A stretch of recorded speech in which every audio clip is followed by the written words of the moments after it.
پروردگارا،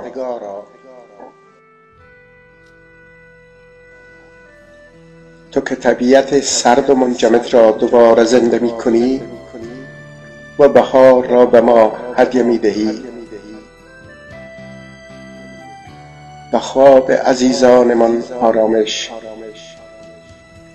و بیداریشان آسایش و زندگیشان عافیت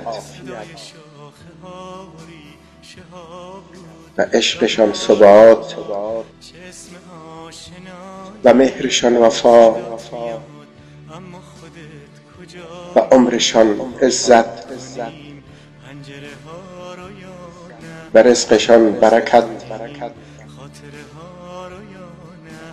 و به وجودشان صحت عطا فرما.